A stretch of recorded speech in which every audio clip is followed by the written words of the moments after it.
teman-temannya. Kira-kira apa yang kalian rasakan? Gak bisa nafas. Sesak. Gak bisa nafas, sesak, apalagi ngap. Nah itu kenapa kok bisa ngap ya kira-kira? Lubang hidungnya ditutup. Lubang hidungnya ditutup. Kira-kira kalau lubang hidung ditutup, kalau kalian coba kalian bernafas sekarang. Yang bisa itu. Tahan dulu. Lepaskan. Nah, kira-kira kalau rongga hidungnya ditutup, kita tadi bernafas ya kan? Apakah organ pernafasan kita itu hanya hidung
tumbuhan. Tumbuhan. atau pohon. Nah, akar-akar ini dinamakan Bronkiolus. Nah, kita bedah lagi. Ada apa sih setelah bronkiolus itu? Nah, di sini ada seperti anggur kecil. Anggur-anggur kecil ini dinamakan alveolus. Nah, alveolus ini adalah organ yang paling penting dalam sistem pernafasan karena di sini terjadi pertukaran antara oksigen dan juga Nah, oksigen itu diperlukan untuk tubuh dan akan masuk pada darah. Sementara karbon dioksida itu merupakan sisa metabolisme yang akan dikeluarkan melalui paru-paru. Nah, kita tadi sudah membedah si bejo. Coba ibu mau tanya, tadi urutannya apa saja sistem pernafasan? Yang pertama, hidung. Kemudian udara berlanjut ke dan lanjut ke kemudian yang panjang trachea masuk ke paru-paru melalui Bronkus. ada akar-akar kecil namanya bronkiolus. Bronkiolus itu menyalurkan udara ke alveolus. Alveolus terjadi apa lagi tadi? Pertukaran Pertukaran antara oksigen dan karbon dioksida. Nah, sekarang siapa di sini yang mau memperagakan seperti ibu guru tadi menjadi dokter bedahnya si bejo? Ayo Mbak Desti, sambil dijelaskan apa saja sistem pernafasan tadi. Semangat. Sistem pernafasan Ayo manusia didengarkan, ayo Mas Bambang. Iya, Bu. dimulai dari hidung, kemudian lanjut ke faring, kemudian laring, kemudian trakea. Kan trakea akan masuk ke dalam paru-paru. Di dalam paru-paru ada lagi yang namanya bronkus, yaitu ini bronkus, percabangan antara dua paru-paru. Kemudian di bronkus akan bercabang lagi seperti akar-akar, yaitu bronkiolus. Di bronkiolus di akhir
Disebut dengan inspirasi.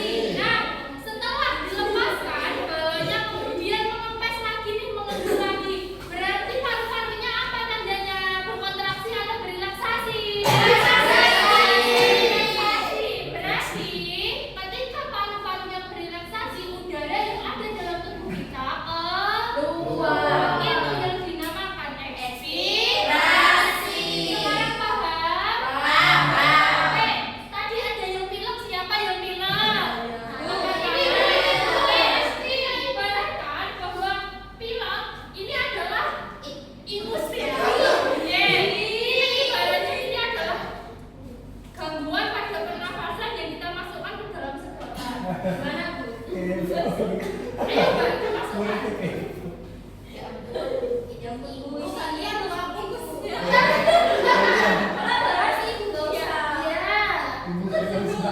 Kok kamu tahu kalau masukkan ya? Nah, sekarang ditiup lagi, coba. Ayo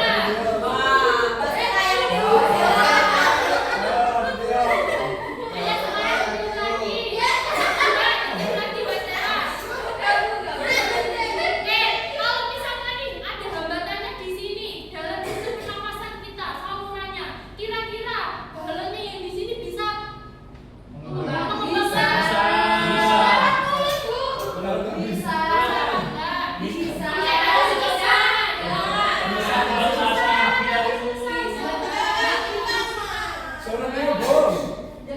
Tapi sesak, Bu, sesak.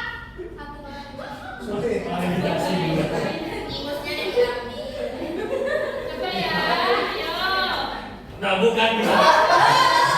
Nah, ini satunya tidak ada sumbatan, satunya ada sumbatan. Berarti ada gangguan nih dalam pernapasannya. Mengakibatkan apa? Pernapasan menjadi tidak lancar. Ini juga yang disebut dengan gangguan yang ada di dalam pernapasan tubuh kita. Salah satunya penyakitnya apa? Yang paling sering kita temui di sebelah apa? Cuaca biasa. Alergi Bu biasanya. Alergi debu, alergi kotoran itu. Minta Bu. Selanjutnya, terima kasih kepada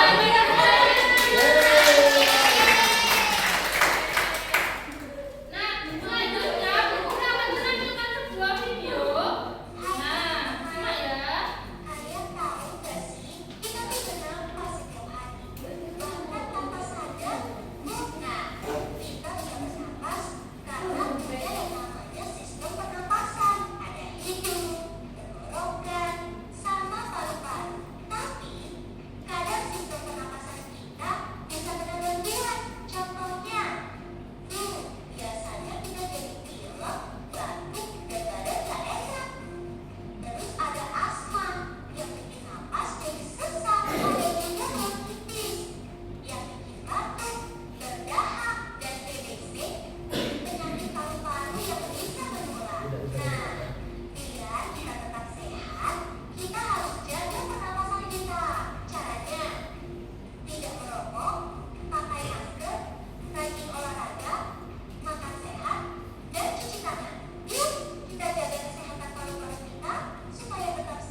Hidung, Tangan. tangan. Maka itulah pentingnya kita mencuci Tangan. agar tidak terkena apa? TBC. Virus agar tidak gampang Sakit. Sekarang paham. Paham. Nah, setelah itu, sekarang kerjakan soal sumatif dan jurnal refleksi secara mandiri ya. Oh. Kerjakan dalam waktu 2 menit. Ada lapan berbeda. Sudah Ibu. Sudah. Nah, mari kita simpulkan pembelajaran hari ini bersama-sama. Nah, apa tadi sistem pernafasan itu? Sistem pernafasan itu berfungsi untuk apa, anak-anak? Bernafas. Untuk bernafas Pertukaran oksigen. Pertukaran oksigen dan dan CO2. dioksida ya. Nah, lalu apa saja organ pernapasan tadi? Hidung, mulut, Lari, tarik, lari, alveolus, alveoli. Jadi sistem pernapasan itu organ-organnya bekerja sama untuk membantu kita bernafas setiap hari. Nah, jika kita tidak dibantu organ-organ itu tidak bisa bernafas. Maka dari itu kita harus menjaga kesehatan organ pernapasan agar kita tetap sehat dan Sentosa. Nah, di pertemuan selanjutnya kita akan belajar tentang peredaran darah manusia. Jadi nanti di rumah tugas kalian dibaca-baca dulu nih bukunya ya. Habis itu di pertemuan selanjutnya kita bahas bersama. Sebelum kita mengakhiri pertemuan hari ini, silahkan. Oh ya, sebelum kita tutup pelajaran hari ini, mari kita bernyanyi lagi ya. Ya. Ya, Ibu.